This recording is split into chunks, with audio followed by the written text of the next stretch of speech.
Id por todo el mundo y predicad el evangelio a toda criatura. El que creyere y fuera bautizado será salvo, mas el que no creyere será condenado. Y estas señales seguirán a los que creen. En mi nombre echarán fuera demonios, hablarán nuevas lenguas, tomarán en las manos serpientes, y si bebieran cosa mortífera, no les hará daño. Sobre los enfermos pondrán sus manos y sanarán. Que tengan todos un feliz sábado. Para mí es un gusto poder estar aquí nuevamente después de varios años. Yo he visitado esta iglesia por lo menos unas 3 ocasiones. Cada una de ellas ha sido para poder cantar y compartir acerca de la palabra de Dios, de la música y de la alabanza. Hoy no es la excepción.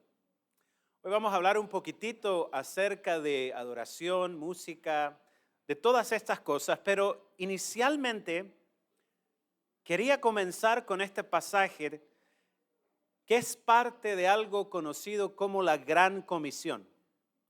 Cada persona que conoce el Evangelio de Dios, cada persona que es perdonada, muchas gracias, por medio de la sangre del Señor Jesucristo, nace en el reino de Dios no solamente como una nueva criatura, sino también como un misionero, como una persona que tiene que llevar a cabo esta gran comisión, llevar el Evangelio a todo lugar de la tierra. A mí una de las cosas grandes que me impacta cuando leo la palabra de Dios es este versículo en particular, porque dice que los que creyeren serán salvos. Bien, los que creyeren y fueran bautizados serán salvos, mas dice los que no creyeren serán condenados. Y de luego empieza a decir una serie de cosas que sucederán, según las palabras de Marcos, a aquellos que crean. Una de ellas, dice aquí, echarán fuera demonios. ¿Cómo les va con eso, queridos hermanos? ¿Alguno de ustedes ha estado en alguna situación compleja en la cual han podido ver la lucha entre el bien y el mal? Saben, esto es bien interesante. Cuando tú tomas la palabra de Dios, ves la historia de Jesús, lo ves caminando por distintas ciudades, compartiendo la palabra de Dios, sanando muchas personas, pero también en muchas ocasiones el Señor veía a una persona y decía, aquí hay algo raro, aquí hay una manifestación visible del poder del enemigo. Se podía palpar en la historia de Jesús la lucha entre el bien y el mal. Jesús no solamente identificó los casos de posesiones demoníacas, Él también los liberó. Conversó con los demonios. La Biblia lo dice, les preguntaba el nombre, les decía qué hacen, qué es lo que quieren. Había una lucha real y tangible en nuestros días. Como ese mundo pertenece a lo invisible, pareciera que esa realidad es ajena a nuestras experiencias. Más bien nuestras experiencias se tratan de hermanos de iglesia, que se comportan de una manera o se comportan de otra. ¿Sí? Que si me trataron, que si me dijeron. La forma en que nos relacionamos. Pero a veces no logramos discernir que detrás de todo esto hay una guerra espiritual. Yo una vez traté de involucrarme en este proceso de echar fuera demonios. Yo estaba por allá en el año 2000, tenía como 17 años en ese entonces, estaba en el primer amor, recién enamorándome de la palabra de Dios, del evangelio, de las cosas de Dios. Y en ese entonces tenía un fervor tremendo, me gustaba ir a predicar, yo era un loquito en ese tiempo, ¿sí? Yo recuerdo haber estado ahí en Santiago y me gustaba subirme a las micros, ¿sí? Así como se suben las personas que tocaban la guitarra antes, no sé si se acordarán algunos, así como lo hacen en el metro de Santiago ahora, pero yo me subía a predicar la palabra de Dios todos los sábados con un amigo por la tarde y aprendíamos así a hablarle al chofer, le decíamos, oiga jefe, nos deja subir un ratito, y él pensaba que íbamos a vender algo, pero íbamos a predicar la palabra de Dios.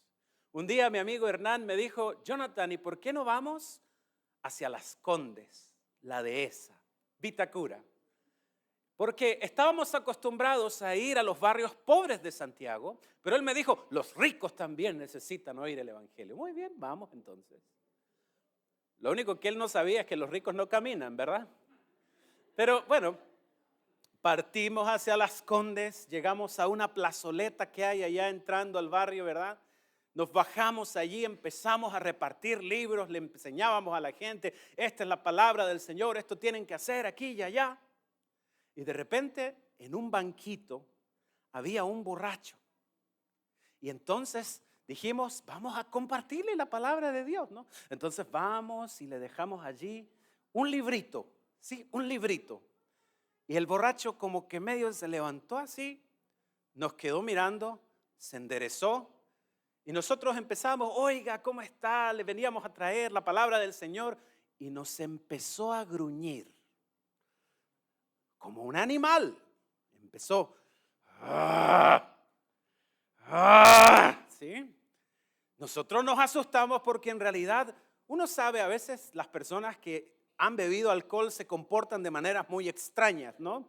Pero esto era un poco anormal, porque él se paró. Cuando él se paró, ahí yo me di cuenta que era mucho más grande que yo. Pero era alguien extraño, ¿me entienden? Él gruñía cuando más le hablábamos del evangelio, más entonces él se alteraba. Entonces hicimos lo que cualquier cristiano haría. Bueno, entonces si usted quiere asistir a nuestra iglesia, muchas gracias, que le vaya muy bien, hasta luego. ¿Sí? Nos fuimos, lo dejamos y fuimos a tomar la micro. Cuando estábamos allí en el paradero, Hernán me decía, Jonathan, ¿sabes que esa persona le pasaba algo? Yo creo que esa persona estaba poseída de Satanás, me decía así. Y de repente empezamos a hacer memoria y claro, el hombre tenía aquí abierto el pecho, tenía una camisa abierta y tenía unos tatuajes de cruces al revés, cosas raras, yo no sé, cosas extrañas. Y de alguna manera yo le dije, sí, Hernán, tienes razón, tal vez debimos volver y ayudarle porque esa persona sí está poseída, porque habla en gruñidos y todo eso y todo eso.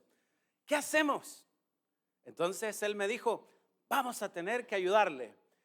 Anda tú.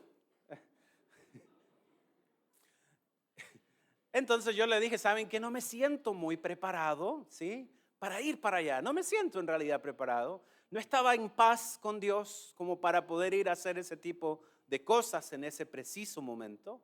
Entonces yo le digo, pues yo no puedo, pero anda tú. Y así empezamos a tirarnos la pelota y dijimos ya, finalmente nos vamos a casa. Nos vamos a casa. En algún momento yo dije, no, esto no puede terminar así. Así que tomé a Hernán y le dije, nos vamos de vuelta y vamos allá. Así que fuimos envalentonados, nos paramos al frente de la banca. El hombre se paró, lo quedé mirando hacia arriba. Y como en ese tiempo yo miraba mucho la televisión evangélica, entonces hice lo mismo que hacían ahí, por lo menos en esos cultos, ¿no? Y voy y le digo, ¿cuál es tu nombre? Y no me van a creer que me contestó. Y me contestó en un idioma extraño. Yo no sé si era hebreo, yo no sé si era otra lengua, pero se notaba que era un nombre extraño y me dijo un nombre. Y cuando me respondió lo que yo le pregunté, me quedé sin palabras porque no sabía qué hacer después. Creo que solamente llegué hasta allí, ¿me entienden? Y me empecé a asustar y el hombre se dio la vuelta, tomó un fierro que tenía en el banco y empezó a tratar de pegarme en la cabeza como si fuera un zapallo. Y entonces yo empecé a esquivar y esquivaba los fierrazos. Yo le dije, Hernán, ten cuidado. Y Hernán estaba por allá. Y entonces yo tenía un problema porque había alborotado un panal de avispas y la plaza estaba llena de gente. Entonces yo dije, ay, por culpa mía quizás a quién le van a pegar, Señor, ¿qué voy a hacer? Así que me empecé a ir para atrás y me fui a un lugar como aislado, ¿me entienden? Y en uno de tantos esquivos de repente me trató de dar, me agaché y salí corriendo. Y entonces me fui corriendo, crucé la esquina, crucé a la otra esquina y me senté. Al lado mío se sentó Hernán. Y ahí nos quedamos mirando cómo el borracho agarraba con ese fierro y le pegaba al árbol, le pegaba al árbol, le pegaba al árbol, hasta que se descascaró el árbol, se dobló el fierro, se quebró, dejó el fierro, dejó el árbol, se sentó. Y los dos estábamos allí completamente derrotados, sin decir una palabra. No nos queríamos ni mirar el uno al otro. De repente pasó el tiempo. El hombre se levantó, cruzó la acera y cruzó la acera directamente hacia nosotros. Y se acercó y nos dijo: papito, ¿me da una monedita, por favor? De un momento a otro su actitud cambió, su forma cambió, ya no gruñía.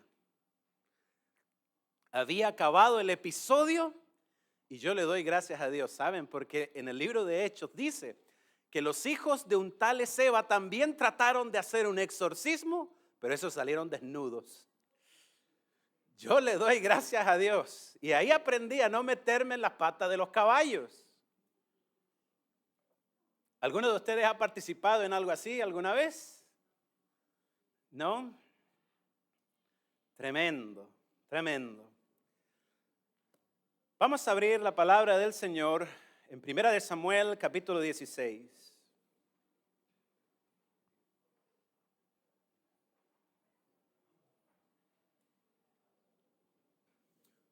Como una especie de introducción a la temática, vamos a leer el versículo 13 y 14. El versículo 13 y 14 no están allí simplemente por casualidad. Es una descripción guiada que tiene el Evangelio para poder guiarnos hacia una historia superior. En el versículo 13 dice: y Samuel tomó el cuerno del aceite y lo ungió en medio de sus hermanos, y desde aquel día en adelante el Espíritu de Jehová vino sobre David. Se levantó luego Samuel y se volvió a Ramá. David. Esta es una descripción que se hace luego de la escena cuando Samuel lo escoge dentro de sus hermanos. Ustedes conocen esa historia. Samuel llegó y vio al mayor de los hermanos, Eliab, y dice: este debe ser el próximo rey de Israel. Entonces no era. El Señor le contestó. Buscó al segundo hermano, Semaías, y dijo: este debe ser el próximo rey de Israel. Y el Señor también lo desechó y le enseñó a Samuel que no había que mirar a la gente según su apariencia, sino según su corazón. ¿Ok? En este contexto se dice que David era tan humilde, tan sencillo, que ni siquiera fue llamado ni convocado en esa ocasión para ser llamado o escogido por el profeta Samuel. Sin embargo, el Señor que ve el corazón vio en él un alma humilde y consagrada. Por esa razón lo ungió para hacer la misión que Dios le había encomendado. En el versículo 14 aparece todo lo contrario. Este es un rey de Israel que en un momento de su vida fue muy humilde, pero ahora ya no era tan humilde. Este era un hombre ya que estaba con muchos años de ser rey y pensaba que podía hacer las cosas a su antojo, que no había normas para cumplir los requisitos del Señor. Ahora cuando el Señor le decía: tienes que ir a tal lugar, él decía: ¿para qué? ¿Para qué voy a hacer tanta cosa? No importa en realidad cumplir exactamente los mandatos del Señor. Y entonces dice aquí algo bastante interesante, versículo 14. El espíritu de Jehová se apartó de Saúl y le atormentaba un espíritu malo de parte de Jehová. Noten el contraste. En el versículo 13 habla de un David humilde, sencillo, que es tomado por el Espíritu de Dios. En el versículo 14 habla de un Saúl que es orgulloso y que no necesita de Dios, por tanto Dios finalmente lo deja y queda a merced de los demonios. Dos experiencias en contraste. Una de la persona que es humilde y busca al Señor de todo corazón, y otra de una persona que cree que se las sabe todas y que es incluso más inteligente que el Señor. Entonces empiezan el calvario de Saúl, posesión demoníaca. La Biblia menciona, describe esta posesión con distintos matices. Por un lado, la Biblia menciona que Saúl tenía arranques de ira. En algunos momentos de su historia agarró una lanza y trataba de clavar en la pared aún a su propio hijo o sus asesores más cercanos. No controlaba su ira. Punto número 1. Punto número 2, y esto lo dice Patriarcas y Profetas, describiendo la situación de Saúl, dice: la melancolía cavilosa que se posaba sobre Samuel como una gran nube negra. Así lo describe, tal cual. Melancolía es tristeza, cavilosa quiere decir que es una tristeza que viene y que se va, y que a ratos estoy bien y que a ratos estoy mal. Esa es la descripción que se hace.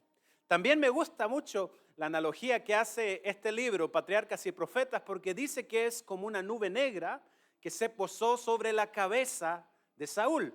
Ustedes han visto los dibujos animados, ¿no? Que a veces aparece que sobre solo un personaje hay una nube que llueve, ¿verdad? Sobre todos los demás hay sol, pero sobre un solo personaje está la nube ahí que no le permite ser feliz. ¿Bien? Hay un tercer matiz. Lo entrega la historia. Flavio Josefo dice que Saúl padecía problemas de asfixia. Había algo que por las noches le impedía respirar bien y se ahogaba. Y entonces tenía estos ataques y de repente caía en el suelo y caía mal por días. Concurrió a distintos médicos, distintas personas, y nadie fue capaz de darle solución a su problema. Porque según lo que aquí describe el versículo 14, el problema no era un problema de salud, no era un problema mental, era un problema que radicaba en lo profundo de su relación personal con Dios. Con Dios. Uno de sus criados, versículo 17, le dice a Saúl que él conoce a un músico. Y este músico podía tener la habilidad de tocar bien. En realidad, la descripción que se hace de David es increíble. Yo creo que es la descripción que debiera darse de cualquier cantante cristiano promedio. ¿Cuál es la descripción del cantante cristiano? Miren aquí, versículo 18. Uno de los criados respondió diciendo: he aquí yo he visto un hijo de Isaí de Belén, uno que sabe tocar, bien. 2, es valiente, vigoroso, hombre de guerra, prudente en sus palabras y hermoso. ¿Sí? Yo soy cantante, pero por favor omitan esa última, ¿verdad? Vamos a omitir ese requisito, ¿sí o no? ¿Verdad? Pero sin embargo, wow, ese David las tenía todas, ¿sí o no? Wow, con esa descripción, las muchachas, ay, oh, sí, uno que sea valeroso, vigoroso, que sepa tocar y más encima lindo. Uy, la joya del Pacífico. Noten algo interesante. En esta descripción podemos notar cosas impactantes. Uno, prudente para hablar. Prudente para hablar. Una persona sabia y entendida para poder comunicarse con su prójimo. En algún momento, ahí en 2 de Samuel 14:20, uno de los hijos de Sarvia le dice a David: porque mi señor el rey tiene la sabiduría como de un ángel, dice. Se referían así, era un hombre con la capacidad de comunicarse bien a las personas, además de tener una habilidad innata para la música. No estuvo en la escuela de los levitas, no estuvo en el templo, pero dice que sabía tocar con destreza. Además era valiente, vigoroso, hombre de guerra. ¿Cómo sabían que era valiente, vigoroso y hombre de guerra? Pues la mayoría de los comentaristas dicen que este capítulo está en 1 de Samuel 16, pero debiera estar en el 18. Porque este evento es posterior a cuando David se enfrentó con Goliat. Por eso sabían que era vigoroso hombre de guerra. Y además de todo eso dice que era hermoso. Señor. La Biblia lo describe de ojos claros, prudente, valiente. ¡Wow! Yo creo que cada persona que alaba al Señor debiera en su mente tener tal vez este elevado propósito, ¿no? De asemejarse, aunque fuera un poquito, al David de la Biblia. ¿Sí? Una persona temerosa de Dios. Eso es algo importante, ¿saben? Cuando uno canta, en muchas iglesias solamente se mira que el cantante tenga el talento de la música, pero no siempre se observa si la persona tiene buen testimonio, si la persona de alguna manera tiene una vida familiar congruente. Normalmente los seleccionamos por algo muy simple, que cante bonito. ¿Bien? Pero si tú cantas, hermano, hermana, preocúpate de ti mismo, de acercarte al Señor, de ser congruente con tus principios, para que cuando tú cantes no hables solo palabrería, sino que sea una experiencia de tu corazón, innata, propia de tu ser. Algo que tú puedas comunicar a las personas y que las personas digan, sí, realmente es lo que él dice, es lo que él cree. Bien. Ahora miren, y quiero mostrarles otra cosa interesante. Dice aquí en el versículo 22 que Saúl envió a decir al papá de David, envíenme a este David conmigo porque él ha hallado gracia en mis ojos. Y este versículo es tremendo. Versículo 23. Cuando el espíritu malo de parte de Dios venía sobre Saúl, David tomaba el arpa, tocaba con su mano, y Saúl tenía alivio y estaba mejor, y el espíritu malo se apartaba de él. ¿Lo leyeron? ¿Lo leyeron? ¿En serio lo leyeron? Cuando yo tenía por ahí 16 años, veía muchas películas. Entre esas películas vi algunas sobre el exorcista. Y yo pensaba que para hacer un exorcismo había que ir con agua bendita, con un crucifijo. Había que decir unas palabras raras en latín que nadie entiende, a especie de conjuros. Tal vez había que llamar a un sacerdote, yo no sé. Hollywood tiene una visión interesante de lo que es un exorcismo, pero yo no sé si ustedes comprenden que lo que estamos leyendo aquí es un exorcismo musical. ¿Sería que la canción de David era mágica? ¿Sería que la canción de David tenía poderes especiales? ¿Palabras que invocaran algún poder especial? ¿Qué se imaginan ustedes? Un jovenzuelo con un arpa. El quinor, que es el instrumento que él está utilizando, apenas tenía 12 cuerdas. 12 cuerdas. ¿Se imaginan un piano con 12 teclas? Solamente podía ser una melodía suave y sencilla. Saben, queridos hermanos, llevo muchos años hablando acerca de la importancia de la música, hablando de la importancia de lo que nosotros cantamos, de lo que nosotros interpretamos, de no tomar la música como algo ligero. Pero yo creo que este versículo es la clave para entender muchas cosas. En muchos lugares y en muchos momentos nosotros decimos, no importa la música, ¿qué le ponen color a este asunto? se ponen cuáticos con esta cosa, ¿no? ¿Sí? Que les gusta aquí andar. ¿Saben lo que dice aquí la Biblia? Para mí es asombroso.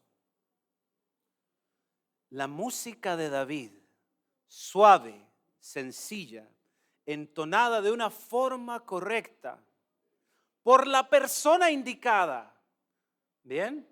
Porque aquí no hay fórmula mágica de solamente la música. Tenía que ver la consagración de David en esto, ¿sí o no? Claro que sí. Una persona consagrada cantando un canto sencillo y sublime al Señor allá en el cielo, echaba fuera a los demonios. ¿Lo comprenden? ¿Cuántos de ustedes cantan aquí? ¿Cuántos han dado partes especiales? ¿Cuántos cantan haciendo aseo? ¿Cuántos cantan en la ducha? ¿Sí? Habemos muchos, somos muchos. ¿Cuántos son desafinados? Amén, amén, muy bien, eso es sinceridad. ¿Saben? Cuando un desafinado se junta con otro ya no suena tan desafinado, así que gloria a Dios por eso cantamos juntos todos aquí, ¿sí o no?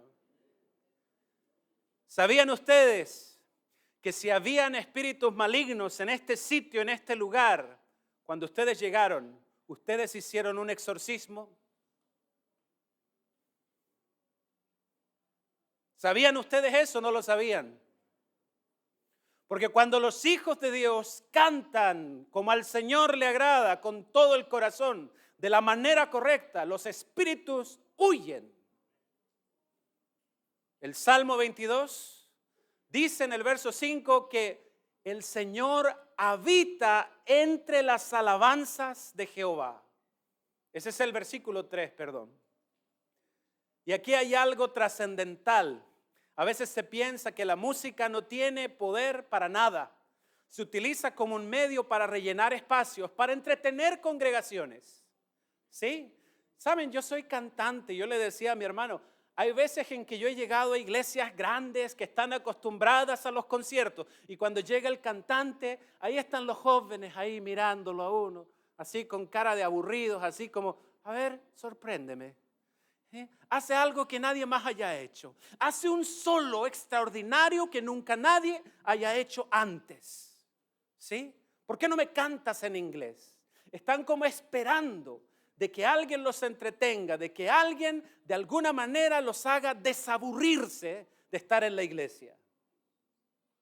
¿Bien? Esa es la visión que algunos tienen sobre la música. Pero la Biblia en 1 Samuel capítulo 16 te enseña algo distinto. La música es algo que cuando tú lo tocas, cruza la barrera de lo visible, cruza lo invisible a un mundo donde se disputan ángeles y demonios por tu vida eterna o tu muerte eterna. En una batalla, en una guerra que comenzó en el cielo entre el gran dragón y Miguel. Y lo que dice este pasaje es que la música positivamente influye, ya sea a favor de Dios o a favor del enemigo. No estamos hablando de gustos. No estamos hablando de lo que a mí me gusta. Estamos hablando de que tú debes ser lo suficientemente inteligente para pelear esta guerra con las armas que Dios te da. Cada vez que nosotros entramos a un lugar, nosotros podemos cantar, alabar el nombre del Señor. No es necesario que tú tengas una voz de extraterrestre. ¿Sí? Puede ser un canto humilde y sencillo. Pero ese canto humilde y sencillo puede abrir el paso a la gloria de Dios. Miren aquí, por ejemplo, busquemos aquí en 1 Samuel, pero en el capítulo 10. Este es otro Saúl. Este es un Saúl más humilde, más joven, en realidad un poco más dispuesto a escuchar que a enseñar. Y él entonces va Y dice aquí que es enviado por Samuel de vuelta a su casa. Y cuando se va a su casa, entonces Samuel le revela que él se encontraría con una compañía de cantantes. Dice aquí, 1 Samuel 10:5. Después de esto llegarás al monte de Dios, donde está la guarnición de los filisteos. Y cuando entres allá en la ciudad encontrarás una compañía de profetas que descienden del lugar alto. Delante de ellos, salterio, pandero, flauta y arpa, y ellos profetizando. Samuel definitivamente le dice, te vas a encontrar con estos profetas, que en realidad, para los que quieran estudiar un poco más, no eran profetas, eran simplemente los alumnos del profeta Samuel. Eran las escuelas de los profetas, donde se enseñaba de música y adoración. Por eso ustedes los ven y se dan cuenta, y ellos vienen cantando, vienen alabando en el camino. Habían presenciado el sacrificio de la mañana y venían descendiendo del monte de Dios y en el camino iban cantando como en una procesión. ¿Bien? Cuando Saúl se encontrara con ellos, miren lo que le iba a suceder. Versículo 6. Entonces el Espíritu de Jehová vendrá sobre ti con poder y profetizarás con ellos y serás mudado en otro hombre. Serás transformado. Dice un poco más allá en el verso 9 la confirmación de este versículo. Y dice, y aconteció luego que al volver él la espalda para apartarse de Samuel, Dios le cambió su corazón. La gente conocía a Saúl, sabía que era un muchacho profano. Era humilde, pero era un hombre profano comúnmente. No era de los que se interesaba en cosas religiosas. Por esa razón, miren el versículo 11, cuando lo ven después metido cantando amén, aleluya y gloria a Dios, ellos dicen, ¿qué hace Saúl metido allí? Saúl también, metido entre los profetas, ¿qué está haciendo allí ese tipo? ¿Sí? Todo el mundo lo conocía. Bien, vieron una transformación y esto es patente. ¿Dónde comenzó su transformación? ¿Dónde comenzó? Profetas y Reyes habla también sobre esta aventura que tuvo Saúl y dice que cuando él entró en el culto de los profetas y cantó con ellos y unió su canto a los cantos de alabanza, Dios obró un gran cambio en él. Yo he escuchado testimonios más de una vez, iban pasando por fuera de la iglesia, escucharon las alabanzas dentro. Decidieron entrar a la iglesia y allí se quedaron. La música puede tener el poder de tocar el corazón de una persona. Por eso es tan importante que la música se seleccione bien. Cantar, por lo menos para mí, es simplemente predicar con música. Esto es increíble, ¿saben? Hay muchas personas que no toleran oír la palabra de Dios, pero les gusta la música. Y pueden oír la música como si fuera música solamente, pero el Señor obra en ellos de una manera maravillosa. La inspiración dice, se necesita a los que tienen el don del canto. La voz tiene un tono sentimental único que es capaz de abrir las fuentes del corazón. Estoy citando textual. Conozco a un joven, me escribió hace algunos años. Me decía, hermano Jonathan, yo quiero contarle mi testimonio, porque el Señor obró por medio de una canción suya. No importa si era canción mía, puede haber sido la canción de cualquier persona. Lo importante es que la música de alguna manera obró en él. Él vivía en la ciudad de Cali, aunque él era venezolano. Y allá en Cali, él había sido adventista de niño, pero se apartó de la iglesia y empezó a entrar cada vez más en el mundo de la delincuencia. Se encontró en una pandilla grande, tal vez de 60 personas. Él me envió fotos de las armas que él tenía en su casa. Fusiles de asalto, pistolas. Yo tengo fotos de eso. Y él me dice, hermano, un día yo estaba allí, después de haberme convertido en sicario. cometía crímenes, hacía secuestros, robaba a las personas, andaba en motos. Ustedes saben qué clase de gente es esa, ¿no? Me dijo un día, yo llegué después de haber hecho lo que hacíamos, me puse a limpiar mi revólver en el baño y mientras estaba limpiando, mi mamá colocó una canción adventista, una canción cristiana. Como yo estoy viviendo en casa de ella, entonces no podía decirle apaga esa cosa. Así que me tocó escucharla. Mientras yo la estaba oyendo, me empecé a dar cuenta de los sacrificios que el Señor había pasado en la cruz por mí. Y en algún momento abrí los ojos y me di cuenta que Él hizo todo eso para ganar mi alma, para ganarme a mí. Me di cuenta en un solo momento, por medio de esto, que mi camino estaba mal, que necesitaba hacer un cambio.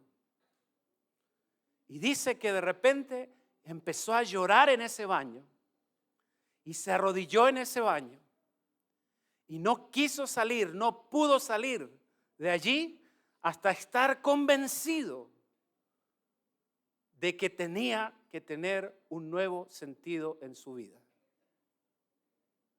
Pasó una semana, 2 semanas, tomó la determinación y saben que tuvo que cambiarse de ciudad. Porque salir de una pandilla no es algo fácil. Implica riesgos tremendos para él, para su familia y para todos los que lo rodean. Ese día él me dijo, hermano, yo lo llamaba porque quería pedirle un favor. Quería pedirle que usted me regalara o que me prestara la pista de esa canción que yo escuché, porque este sábado entrego mi vida, me bautizo y quiero cantarla en ese momento. La música tiene poder. La gente piensa que es algo simplemente para entretener. Muchas veces la música se ha relacionado, ¿saben qué? Se relaciona con el mundo del espectáculo, ¿sí o no? Porque ahora ya la música no es música, ¿no? Ahora la música tiene que ir con luces. Y las luces tienen que ir con aplausos. Y los aplausos tienen que ir con humo. Y con efectos especiales. Y con un montón de cosas. Pero la música por sí misma tiene la habilidad de tocar un corazón. Tú no necesitas ser un gran cantante para hacer esa labor. Tú puedes salir aquí, en el barrio, aquí en Valdivia. Tú puedes llegar a una casa y decir, ¿le gustaría que le cantáramos una alabanza? Hay mucha gente que se ha ido de la iglesia y si vamos a sus casas y les cantamos una canción, hay muchos enfermos que no han podido llegar aquí el día de hoy, ¿sí? Y si vamos y los visitamos y les cantamos, si tenemos un momento de oración, si tenemos una palabra de aliento, el ministerio de la música es algo que no está bien valorado en nuestra iglesia. Pero debe ser realmente un elemento, un canal de bendición por el cual nosotros podamos llegar a otros. ¿Sí? La música se ha vuelto como simplemente la forma de hacer un show. ¿Sí? Siempre se mira con un punto de vista centralizado. Vamos a invitarlos a todos y hacemos un concierto. ¿Dónde? Aquí adentro. ¿Sí? Los invitamos y encerramos la música entre 4 paredes, mientras podríamos tomar y salir en grupos pequeños a visitar personas cantando, alabando el nombre del Señor, pero nosotros salir a ellos, nosotros llegar allá, visitar la cárcel, visitar el ancianato, visitar el orfanato, de alguna manera llevar la palabra de Dios. La palabra de Dios tiene un poder asombroso y la música puede ayudarle. Echa fuera a los demonios. Lo dice la Biblia, ¿o no lo creen ustedes? Consideren con respeto la música. No es cualquier cosa. No es algo para ser tomado a la ligera. Estudie por sí mismo, instrúyase. cómo es la forma que más le agrada a Dios, cuál es la forma de cantar, cuál es la forma de alabar, de qué manera puedo hacerlo para que sea un canto santo, hermoso, sagrado. Por ahí el libro Testimonios para los padres, maestros y alumnos habla de cantos que se vieron, ¿verdad?, en una escena en que aparecía nuestra iglesia, en los cuales, ¿verdad?, la inspiración veía que había una escena bien interesante. Habían muchos hermanos congregados y entonaban cantos, dice allí, que hacían llorar a los ángeles. Y esto es algo determinante, porque la música puede ayudarnos a espantar los demonios o puede ayudarnos a espantar la presencia de Dios. Sean inteligentes. Estamos todos en la misma guerra espiritual. Que el Señor nos ayude a todos a saber utilizar con inteligencia las herramientas que Él dejó para nuestro beneficio. Un feliz sábado. Que Dios les bendiga.